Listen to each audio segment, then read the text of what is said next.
உங்கள் குறை என்ன? மகாபிரபு, நாங்கள் மூவரும் சகோதரர்கள். எங்கள் தகப்பனார் இறந்து விட்டார். அவர் சாகும்போது எழுதி வைத்த உயிரின்படி எங்கள் தாவர சொத்துக்கள் பிரிக்கப்பட்டு விட்டன. ஆனால் அசை பொருள்களை பிரித்துக் கொள்ள எங்களால் முடியவில்லை பிரபு. காரணம்? எங்கள் தகப்பனாரின் 17 யானைகளில் பாதி எனக்கும், 1/3 பங்கு இரண்டாவது இவனுக்கும், அதில் 1/3 பங்கு மூன்றாவது இவனுக்கும் பிரிக்கப்பட வேண்டும்.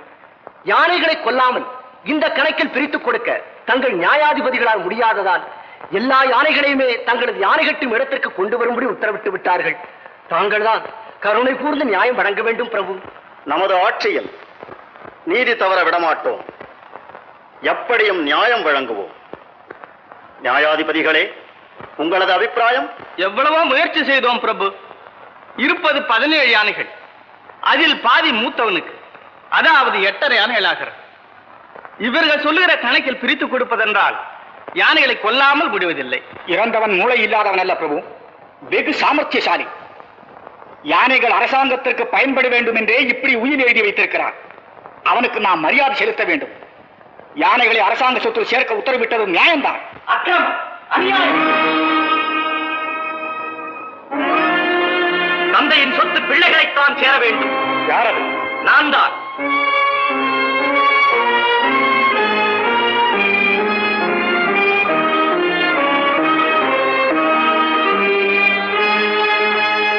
விஜயநகர சபையின் தீர்ப்பை அநியாயம் என்று கூறும் நீ யார்?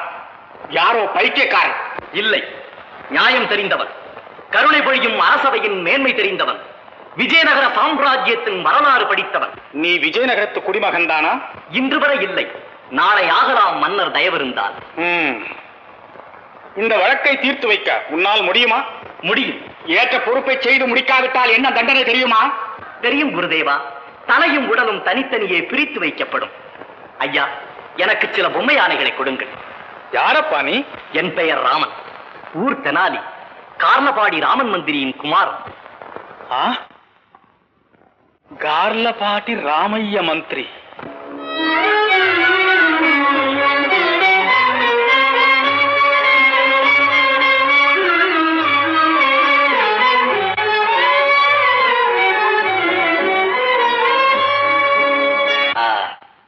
இப்போது மொத்தம் 17 யானைகள். இந்த சங்கடமான வழக்கை தீர்ப்பதற்காக மன்னர் தன்னுடைய யானை மீது ஏறி வருகிறார். இதனால் உனக்கு ஒன்றும் ஆட்சேபனை இல்லையே? இல்லை.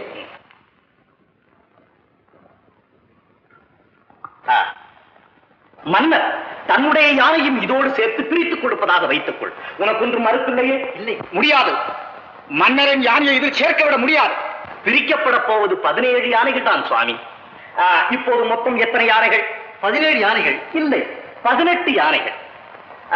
இதில் மூத்தவனுக்கு சரிபாதி இல்லையா? ஆமா, அதாவது 9. பெற்றுக்கொள் 9.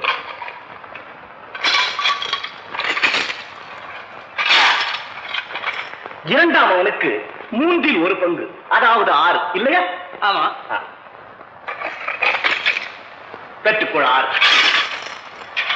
மூன்றாம் அவனுக்கு அந்த 6இல் 3/1 பங்கு, அதாவது 2 இல்லையா? ஆமா ஆமா.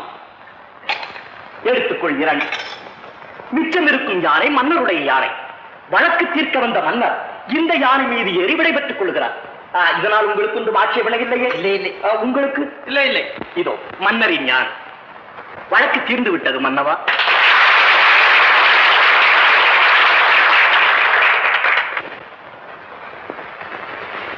பிரபு, கார்லபாடி ராமைய மந்திரி என் பள்ளி தோழன். அவன் மகன்தான் ராமகிருஷ்ணன். அப்படியா? மிக்க மகிழ்ச்சி. ராமகிருஷ்ணா, நீ எப்பொழுதும் எங்களோடு இருந்து எங்களை மகிழ்விக்க வேண்டும். மகிழ்ச்சி கடலில் நீந்துகிறேன் மன்னா. புலமை சாகரங்களே, நான் சிறியவன். நானும் உங்களைப் போல் ஒரு நாளைக்கு கவியாக முயற்சிக்கிறேன். உங்கள் வாழ்த்து எனக்கு இருந்தால் போதும். இன்று நம் கவியரங்கிற்கு வெண்பா புலி வேங்கடப்ப கவிராயர் வந்துள்ளார். ஆசுகவி சொல்லும் பாவலன் வெண்பா கலிப்பா தாளிசை விருத்தம் எனும் எப்பா கேட்கும் அப்போதே பதில் சொல்லும் ஒப்பாறு மிக்காரும் இல்லாத புலவன். இவ்வளவு யார்? கவிஞனான நான் தான். ஓ, நான் யாரோ பின்னால் வந்து கொண்டிருக்கிறார்கள் என்றல்லவா நினைத்தேன். என்ன கேலியா செய்கிறீர்? ஆஹா, கவி உலகத்தில் உள்ள அத்தனை விருதுகளையும் சூட்டிக் கொண்டிருக்கும் உண்மையா நான் கேலி செய்தேன். சரி சரி, வாதத்தை ஆரம்பி. எதை பற்றி? உலகத்தில் உள்ள எதை பற்றி வேண்டுமானாலும். அப்படியா? சரி, நான் ஒரு ஈட்டடி கொடுக்கிறேன், அதற்கு வெண்பா பாடி முடிப்பீரா? இது என்ன கேள்வி? நான் எதற்கும் தயார். இதோ ஈட்டடி. தித்தித்ததோ தித்திதி. என்னது? தித்தித்ததோ தித்திதி. இது ஈற்றடி அல்ல, வெறும் பேத்தல். கவிஞரே, மரியாதையாக உம்முடைய திறமை குறைவை ஒப்புக்கொள்ளும். என்ன? என் திறமையா குறைந்தது? என் ஆயுளிலேயே இப்படி சொன்னவன் நீ ஒருவன் தான். அப்படியானால் பாடுமே. இது இலக்கணத்திற்குட்பட்ட கடைசி அடி அல்ல. இதற்கு முழு பாட்டு உன்னாலும் சொல்ல முடியாது என்று எனக்கு தெரியும். குதிக்காமல் கேளு, நானே பாடுகிறேன். தாதி தூதோ தீது தத்தை தூதோ தாது தூதி தூத்தித்த தூததே தாதொத்த துத்தி தத்தாதே துதி துத்தே தொத்தீது தித்தித்ததோ தித்திதி.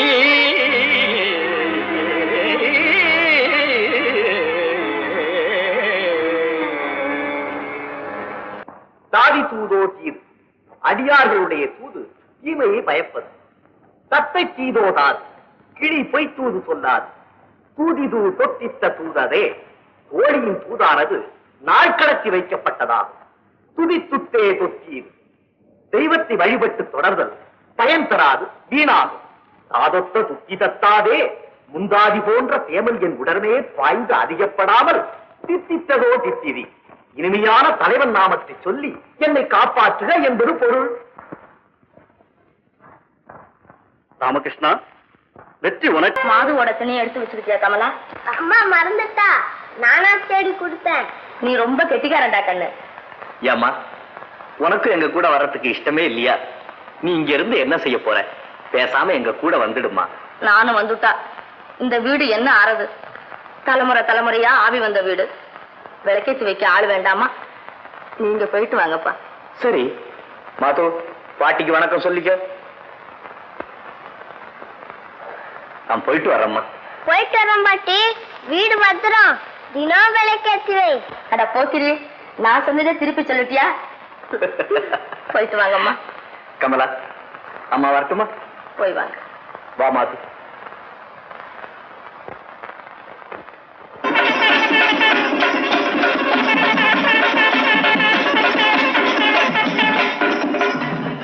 அழகி அம்மா ஆனந்தமே, விளையாடும் பார்வதியே ஆனந்தமே.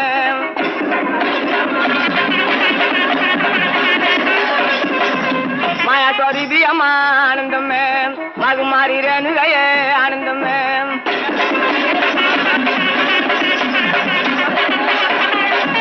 கப்பில பட்டவுடன் ஆனந்தமே, கொண்டு போவரே பத்தருப்பா ஆனந்தமே.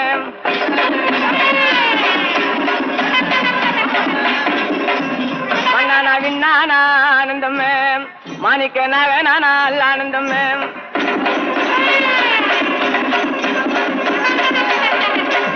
கடிக்க வகை அறியா ஆனந்தமே. யாரடாது தாயின் பூசையை தடுப்பது? தாயின் பூசை வாயற்ற உயிரின் வாழ்வை முடித்து மாதாவை சாந்தப்படுத்த முயல்வதா தாயின் பூசை? தேவியின் பலியாட்டியா தூக்குற? குடிடா. முடியாது. நீங்கள் எல்லாம் இரக்கமற்ற அரக்கர்களா? ஏன் இந்த கெடுமதி? குடிடா. கண்ணா உஞ்சிரும். மரியாதையா கொடுத்துடு, இல்லாவிட்டா முடியாது. ஓடி போய் பலியாட்ட பிடிச்சிட்டு வா. டேய், என்ன காரியம் செய்த நீ? அம்மா பலியை நடத்திட்டீரா? இப்ப அம்மாவுக்கு என்ன பதில் சொல்றது? பலி கேட்டாளா தாய்? எப்போது கேட்டாள்? யாரிடம் கேட்டாள்? கேட்கும் போது கூட இருந்தவன் யார்? பலி கேட்டாள் தாய் என்பது உண்மையானால் ஒரு ஜீவன் தானே வேண்டும். இதோ நான் இருக்கிறேன், என்னை பலி கொடு. என் ரத்தத்திலே நீந்தி கழிக்கட்டும் அம்பாள். கொண்டு வா வாளை.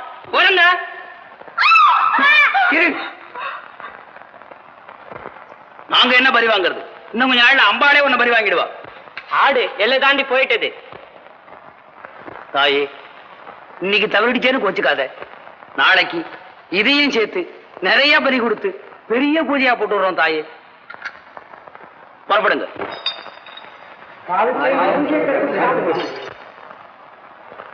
நீ ஏண்டா நின்னுகிட்டு இருக்க? இந்த 25 வருஷத்துல ஒரு நாள் கூட பூஜை நின்னதில்லை. இன்னைக்கு ஒரு நாள பூஜை நின்னு போச்சு. மரியாதையா போயிடு. பதிலுக்கு பதில் உன்னை பலி வாங்கிடுவா. நீங்கள் போகலாம், நாங்கள் இங்கேயே தான் தங்க போகிறோம். டேய் வேண்டாண்டா, உயிரில் ஆசை இருந்தா இந்த மாதிரிலாம் செய்யாத. இங்க தங்காத. ராத்திரி கூட இங்க அம்மா சுத்துவா. ஓ, நகர்வலம் வருவாளோ?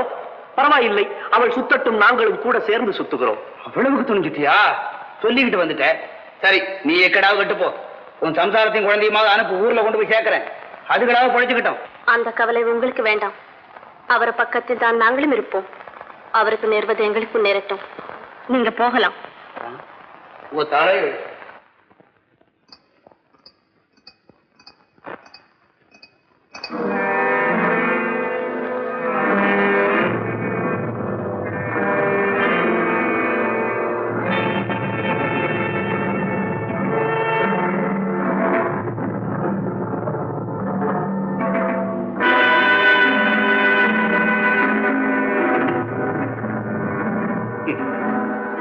எதிர்த்து வர பகைவர் இல்லை என்றாலும் ஏந்திய சூலத்தை கீழே வைக்காமல் இருக்கும் பராசக்தி. மன்னக உயிர்களின் மாதா என்கிறார்களே உன்னை, உண்மைதானா? நீயும் தாய்தான் என்றால் கூர்மழுங்காத சூலமே, கொலை உருவான தோற்றமே, பொறிபறக்கும் விழிகளே, இந்த போர்க்கோலமே, கண்ணுக்குள் கண்மணி போல் கண்மணிக்குள் பாவையைப் போல் அகிலத்தை கட்டி காப்பவள் தாய் என்றால் ஆடு பலி கேட்டாயே, அது ஏன்? வாயில்லா ஜீவன் வான்முட்ட கதறினால் அது உனக்கு வீணை மீட்டும் இசையாகுமா? வீரிட்டெழும் ரத்தம்தான் உனக்கு ஆனந்த வெள்ளமாகுமா? நீ மகாதேவி அல்ல, பயங்கர குரூபிணி, கோர ராட்சசி. ஏசுகிறானே பிள்ளை என்று ரோஷம் பிறந்து விட்டதா தாயே? பார்க்க பார்க்க பயங்கரம் அதிகரிப்பதால் பயந்து விடுவேன் என்று எண்ணுகிறாயா? ஆடிப்பார் ஆட்டம், ஆடு.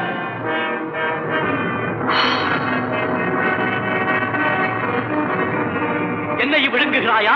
வா, விழுங்கு என்னை. நீ விழுங்கினாலும் உன் வயத்துக்குள் நான் இறக்கி விட மாட்டேன். உன் தொண்டையிலேயே நிற்பேன், தொல்லை பல கொடுப்பேன். ஆலகால விஷம் உண்டானாமே உன் கணவன் நீலகண்டன், அவன் கழுத்திலே இருக்கும் விஷத்திற்கு அண்ணன் நான். வா, விழுங்கு என்னை.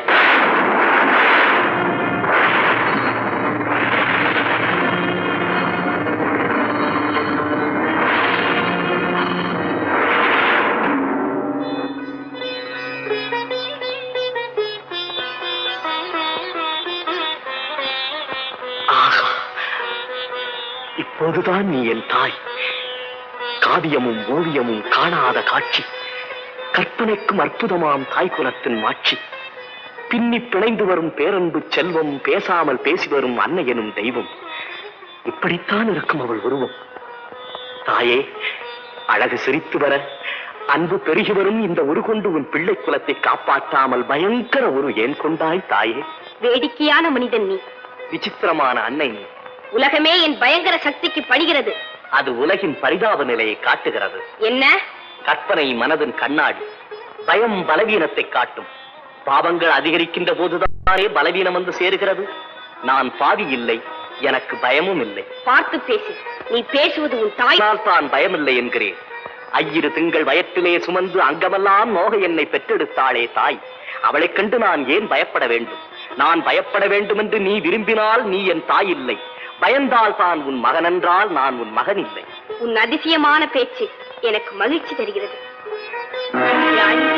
இது பணம். இது அறிவு, இது பணம். இது பணம், இது அறிவு. இரண்டில் ஏதாவது ஒன்றை எடுத்துக்கொள்.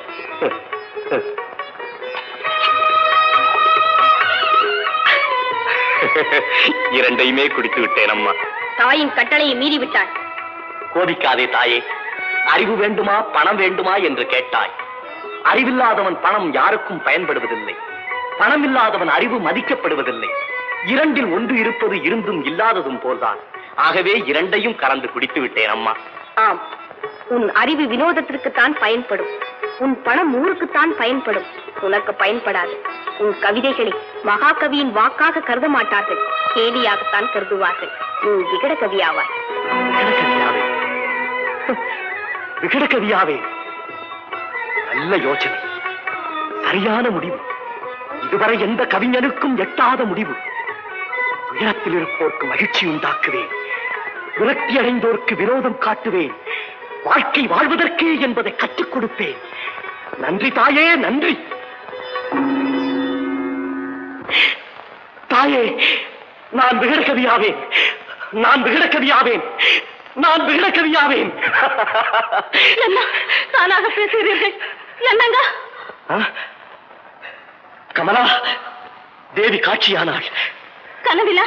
இல்லை, என் மனதில் எண்ணி எண்ணி பார்த்தேன். தேவி என்று ஒருத்தி இருந்தால் எப்படி இருப்பாள், என்னென்ன வரம் கொடுப்பாள் என்று முடிவு கட்டினேன். என்னை விகடகவியாக்கி விடைபெற்றுக் கொண்டாள். கமலா, நான் விகடகவி. கமலா, நான் சரி, பொழுது விடிந்து விட்டது, வா போகலாம்.